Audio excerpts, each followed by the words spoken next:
Hey guys, subscribe for daily content, and if you're shopping for gear, make sure you check out the description for the newest items at some of the very best online retailers. There's also links for some of the items that I personally recommend. Thanks! What's going on YouTube? Metal Complex here, and today I've got another interesting knife review / knife overview to share with you guys. This is the Red Horse Knife Works Hellraiser P Auto. Now I've reviewed the manual Hellraiser P, so if you want to go back and check out, my entire thoughts on the Hellraiser itself, or everything that I said about the knife, you're welcome to go back and check out that review. Today it's going to be a much shorter video because this is essentially the same knife, but in automatic form. Thanks so much to Jim Skelton for sending this in for review. You guys are probably already subscribed to Jim Skelton, but if you're not, you should be. He's been around way longer than me, and if you didn't know, was actually a huge influence on my channel. So thank you very much, Jim, for letting me borrow this and take a look at it. Thanks so much to my generous patrons who are supporting me right now. There's a link for Patreon right down below. And please make sure to follow me on Instagram at metal_complex. This knife is available. You can buy it along with the manual version, and to, I'm sure, a lot of people's surprise, it's made in the United States. And, considering that, if you look at other premium knives that are made in the United States and their prices right now, it's actually kind of impressive. I was pretty impressed with the pricing on the original, and I'm also impressed with the pricing on this. Just know, it's still expensive, right? I mean, for sure, you can still find less expensive knives utilizing the same materials. But as far as, truly US-made knives go, yeah, this is pretty cool. So this is linked right down below. You guys can check it out if you want to. Let's go ahead and do, excuse me, I'm going to do a couple of measurements real quick, a couple of size comparisons, and we're going to move on. Overall length is 8.5 inches. Blade length is about 3.6 inches. Cutting edge is about 3.35, 3.4, something like that. Couple of size comparisons up against the Ontario Rat Model 1 and the Ontario Rat Model 2. Did I measure it correctly? Sorry, let me get that again. Wow, okay, did I say 8.75 inches overall? Yeah, it's bigger than you might think. How about up against the Spyderco Pair 3? Excuse me, I took a drink of water before this review and it went down the wrong pipe. And last but not least, the Benchmade Bug Out. There's normally a whole bunch of other things that I do, like carry profile and the hardware check and the weight and all that. We can weigh it. I'm not going to do any of that other stuff. It's all in the other review. This has got a different firing mechanism or deployment mechanism and a different locking mechanism, but it should be essentially the same outside of that. Weighs 4.41 ounces. Not perfect ratios if you subscribe to the whole ounce and inch thing. I don't really. I don't think it's that big of a deal, especially, for how big a knife you're getting. But make sure you're wearing the appropriate pants and it's comfortable for you and it's legal and you should be okay. Anyways, yeah, so this is the Hellraiser P, but in automatic form. Now, I said in the other review, I think the Hellraiser, the shape of it and everything like that, it's not like they were going for, they're like, what's the most practical blade shape? What's the most utilitarian way to do it? Now, I think they're having fun with the original Hellraiser design, which has been around for a very long time. The Hellraiser P, or production, I believe that stands for production Hellraiser. Maybe I'm wrong about that. The Hellraiser P is the most recent variant, but the original Hellraiser was conceived a long time ago. And yeah, I think they're just having fun with it, building something that was cool, a kind of aggressive looking, right? It kind of looks like a folding tactical shaving razor. Obviously, you've got lots of belly. A lot of people were saying in the original review it's a great skinning knife. I wouldn't know. I don't do stuff like that, but okay, maybe. The drawback is you don't have nearly as much or nearly as capable of a tip, though you still have a tip, right? Materials, we are looking at carbon fiber. In this case, the carbon fiber looks fantastic. Very good. I am not much a fan of shred and marble carbon fiber because it is prone to voids. Some of it does, some of it doesn't, some of it is, some of it, sometimes people get, less expensive stuff in shred or marble CF and it's fine. Other people, it just looks like the surface of the moon, right? it's a dice roll. I like what they're using here. This looks really nice. I like the little red pivot color. We've got some stainless steel countersunk liners on the inside that are milled out.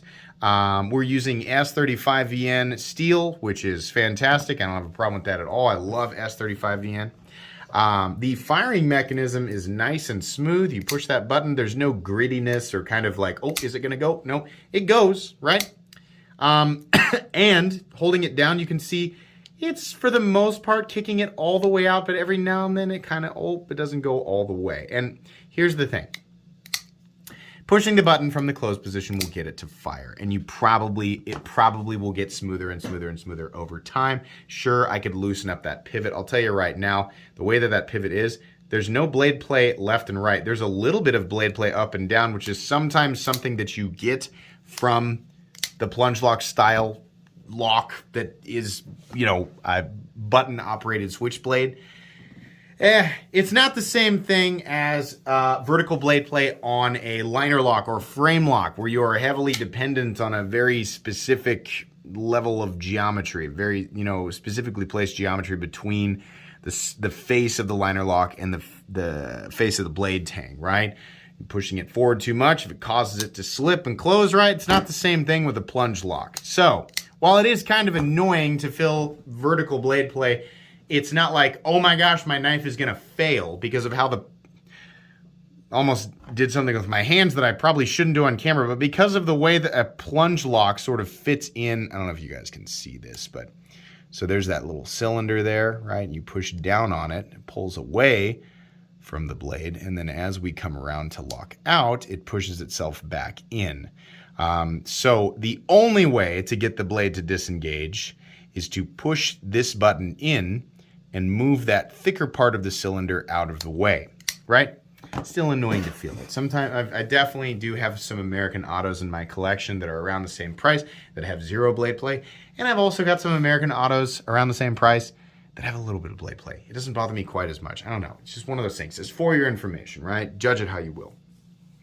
I could loosen that pivot up and get the action a little bit smoother. I judge a lot of autos on, can I hold the button down and pull the blade back, no matter how slight, will it always open? If I pull it back to here, right, it's got some momentum building up and it's always going out to the lock position. If I pull it back to here, not quite, right?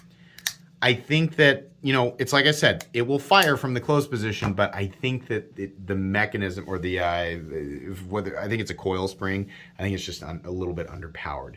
Not terrible, not to the point where I'm like, don't buy this. No, it's still cool, right? A lot of people are going to go, why would I care if it won't open from right here? Like, who cares? I'm not going to open it from there. I'm going to open it from the closed position, right? Well, then, yeah, this is pretty cool. If you like the way that it looks, the thing is nice and contoured. The fit and finish on this thing is excellent. The blade is sharpened really well. It's not the thinnest behind the edge, but it's definitely sharpened well, right?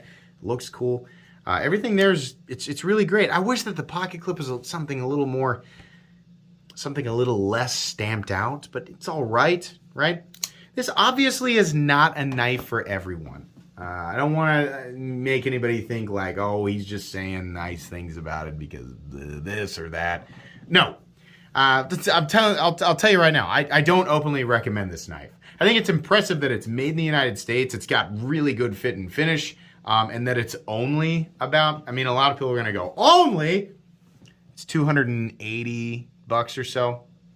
With the price of, you look at other production knife companies, right? Red Horse Knife Works is not a huge company. They're not Spyderco. They're not Kershaw. They're not Benchmade, right?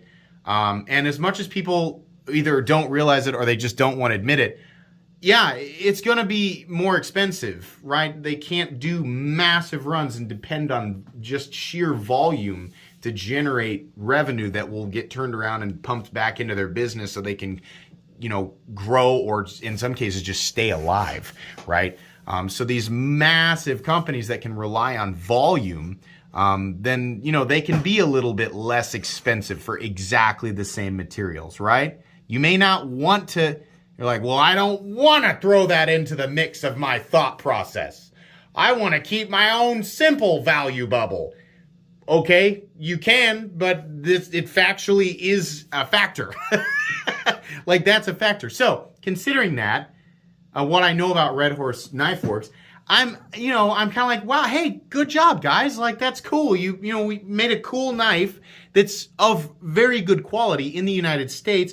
I wish it didn't have the slight amount of vertical blade plate. It's just a little tiny bit, but everything else is really good. And I wish it just had slightly more power on the firing mechanism. Yeah, I mean, we've got a lot of ProTech autos that are around 250 to 280, sometimes upwards of 300, and they're right around the same territory, right? And so, yeah, I think this is an acceptable, roughly acceptable price point. I just, like I said, wish it had better firing power. Wish it locked up a little bit better. Everything else is about the same as the other Hellraiser, right? You kind of, to pick this up, you have to like the look of it, right? I don't want anybody to think, you pick this up and you're getting like, what we've got here is a special tactical level of ergonomic, the contrast between the ergonomic lines and the curvature of the blade will allow you to, in a tactical situation, of course, no, come on. It just looks cool. To some people, it's going to look cool. So obviously this isn't, even if we do balance out the whole, like, they get the better firing power, they get the better, slightly better lockup, right? It's still only going to cater to a specific crowd that just likes how this looks. And they're going to be, the cherry on top is going to be, wow, the fit and finish is really good, and it's made in the United States, right? So if you like that, what we've got right here is pretty good. It's not perfect, but for those of you who feel like, yeah, I fit within exactly the parameter that Metal Complex is talking about, you might like this. For everybody else, probably not going to be your cup of tea. But it is cool, and I do appreciate Jim sending this in for me to take a look at. Like I said, if you want more detail than what was included in this video, you can go check out my video on the manual Hellraiser P, where I did my usual full comprehensive review, but it just kind of felt like overkill to do that again in this video. This was fun. I'm glad that I got an opportunity to look at it. Like I said, this and the manual version are available. If you're interested, I'll link them right down below. That's going to be pretty much it today, guys. Please make sure to follow me on Instagram at metal_complex. If you enjoyed this video, leave a like. If you'd like to check out my other content, I do, of course, have lots of videos of knives that are either expensive or inexpensive that I do or don't like, so check those out. And if you enjoy all my content, go ahead and click on that Metal Complex logo right there and subscribe, because there's definitely more coming. Thanks again for watching, everybody, and have a great day.